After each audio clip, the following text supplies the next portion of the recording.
Wall Street, the nation's financial center. Madison Avenue, advertising capital of the world. Boston's Route 128. Silicon Valley. And Southern California's MacArthur Corridor, hotbeds of American technology. From these and other important locations throughout the world, we bring you this Window on Wall Street special report with your host, Robert Chesney. This is Robert Chesney, and the special report on Window on Wall Street today is going to look at some trends in the 3.5-inch hard disk technology. I'm very pleased to have down from the Bay Area Anthony LaPine, the founder and chief executive of LaPine Technology. Anthony, thanks for flying down to be with us. Thank you, Bob. What an exploding market when you look at the hard disk drive, and of course everyone assumed that eventually even the 5 1/4 would shrink down, just as the 5 1/4 evolved from 8, but now everyone's talking about 3.5-inch, and your company is one of the major players in that market. Let's talk about the trends that you see there.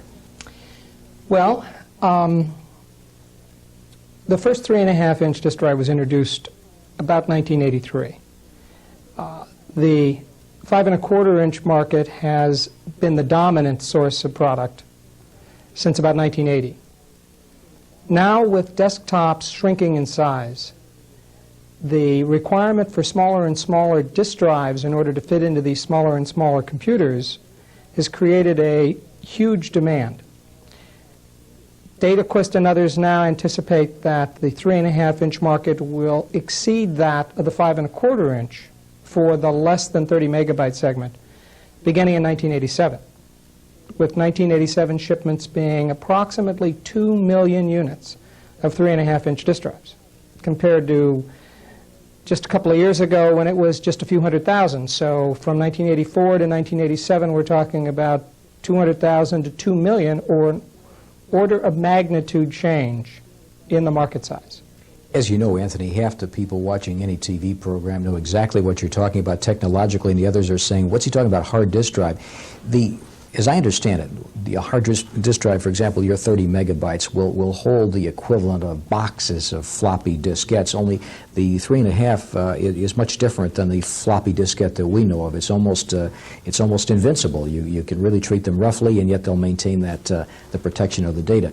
But the whole key to your story is that you've developed technology where the head doesn't wear. Now, what can you tell us about that that's proprietary? Well, we've developed a lifter, so-called lifter technology, where the head never lands on the surface of the disk.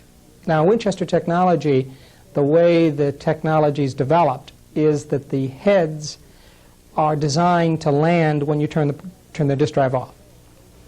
In doing so, they rub on the surface of the disk, and over a period of time, they will wear usually the disk, sometimes the heads. The LaPine disk drive has a mechanism that never lets the head touch the disk, and we're the only ones with such a mechanism. Now, as a consequence, our reliability is enhanced, and we have the only 2-year warranty for a disk drive, a Winchester disk drive, in the industry today. We hear the term crashing of heads. Does that prohibit heads from crashing? It minimizes head crashes in a way that no one else can. I won't say that you'll never have a head crash, because there are circumstances where you might do something unusual or unacceptable, like drop the drive while it's running. But under normal operating conditions, I would say that it prohibits the experience of what's head crash, or HDI, as it's called. Now, you're in some very tall cotton as far as competition, and 2 of the other major players of the top 5 are in both the 5 1/4 and the 3.5. You're exclusively serving that 3.5 market. Is that a blessing or a curse, the fact that you specialize? Well, I think it's a blessing. I think it's a blessing for the customer. It has some drawbacks for us as a company.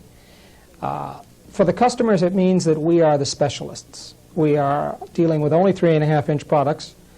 We therefore can devote our entire resources to that segment of the market and the technologies as it relates to 3.5. As a company, we don't have the 5 1/4-inch customer base that a lot of our competitors do, and therefore it's been a bit more challenging developing the customers. Now that the market has evolved and the demand has increased from when we first launched the company in 1983, it's a lot easier to develop the volumes that we need for the business than it was a year or two ago. Let's talk about how this business is changing, because so much of the 5 1/4 hard disk business was in the aftermarket. Very few people had the wisdom or forethought to buy a computer with a built-in hard disk. They always changed floppies and said, wait a minute, there's got to be a better way to do this. But the 3 1/2 is a little different. A lot of folks are actually getting that at the front end, but yet you have a significant amount of business after they buy the computer. Yeah, the aftermarket, as it's called, is very, very large. I'd say about half of our business right now is in the aftermarket with what's called drive-in cards or plug-in cards for a number of different PCs, as well as the Macintosh and the Apple. Over time, I expect that market to remain about 30% of our business. What's happening is that initially the 3 1/2-inch product was trying to compete with the 5 1/4. It's taken a little longer than was expected for the OEMs to build the 3 1/2s in and replace the 5 1/4s.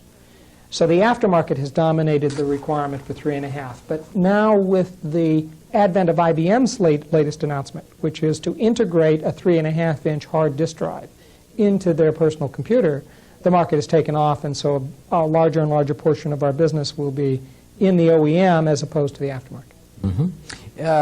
Reliability is obviously the most important thing that any manufacturer looks for in terms of a supplier like yours. What, besides your technology of the no-head or the head lifter, what else do you bring to the table in terms of reliability? Well, I think from a design point of view, other than the head lifter, most of these products are fundamentally the same. The semiconductor componentries are similar. The disks and heads are generally off the shelf. There is very little in the way of differences between the various manufacturers. One thing we do bring to the party is we bring a premier manufacturer, a Japanese company in Kyocera, that builds the product in Japan with the noteworthy quality that is typified by the reputation the Japanese have in the marketplace. So our customers would be buying from not just LaPine Technology with the technology that we have in the context of the head lifter, but they're also buying the manufactured-in quality that Kyocera brings to the party.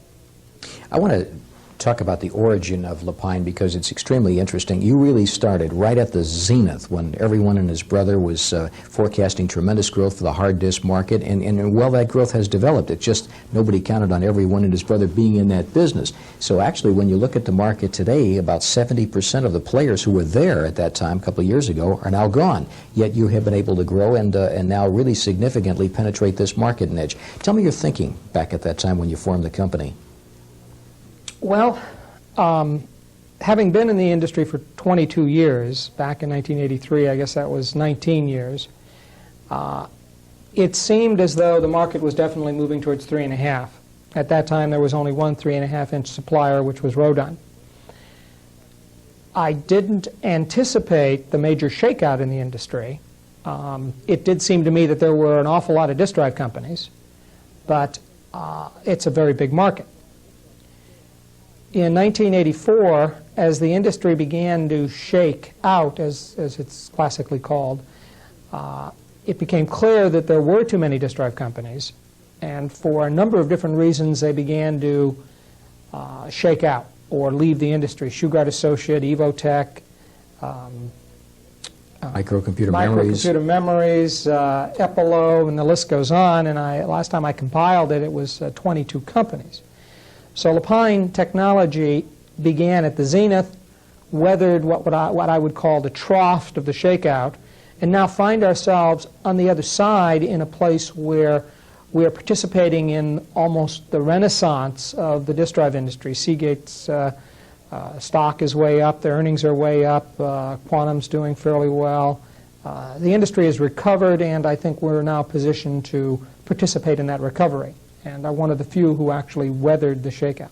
We'll come right back and really examine what you did at that point, because you introduced a whole concept now that's in great popularity, and that is corporate partnering. And we'll talk about some of the partners that you work with and how that's developing LaPine for tomorrow's growth. My in-studio guest today, Anthony LaPine. He is the founder, chief executive officer of LaPine Technology. They're headquartered up in the Silicon Valley of Northern California. Stay with us. We'll be right back.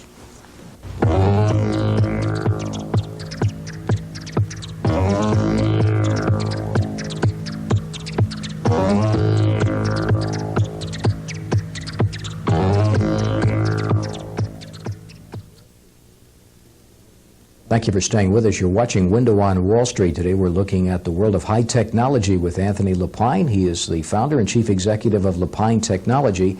They're a member of the American Electronics Association and headquartered up in the Silicon Valley. Let's go back to the beginning of your corporate partnering, because you picked Kyocera, certainly one of the major companies of Japan. But behind Kyocera, you stand with Prudential, and there's a few dollars there, to say the least. Everyone wants to know, of course, how you did this. You just, at a time like that, you just don't go out and find partners that easily. What was the story, Anthony? Well,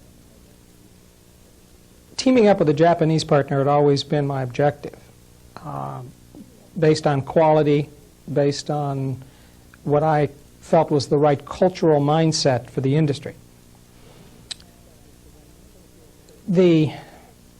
The need to find a financial partner was also an important dimension. The company was funded initially in a rather unusual way, not typical venture capital, but R&D partnership. And so in the second phase, we looked for a corporate partnering relationship with a financial institution. And I began to talk with people who were working with offshore companies with the idea of tying them together with a domestic company and bringing the financial glue required. In the process, I came across Prudential, who had just formed a trading company in Japan in April of 1984. Brand new company. Contacted them, had a couple of meetings, and then went to Japan, sponsored by them, and interviewed 14 Japanese companies. In the process of those interviews, we selected 3 finalists, and of those 3 finalists selected Kyocera as our partner. So the evolution was one where, from the inception of the company, it was the objective to find these partners, and then it took about 11 months, well, maybe a little longer, but 12 months, to actually consummate that arrangement. Had I not had that as an immediate objective, as the company evolved, I would not have had the time to bring it to completion. So it had to be, I'd say, for anyone doing something similar, you have to have that as a strategic objective right up front. And that's kind of how it evolved as a strategic objective. And the development of the product and the development of the corporate partnering relationship actually were 2 parallel events in the evolution of LaPine Technology. Thank you so much for joining us, Anthony LaPine from the Silicon Valley. He is the founder and chief executive officer of LaPine Technology, and they're an American Electronics Association company as well. Until next time, for Window on Wall Street, this is Robert Chesney.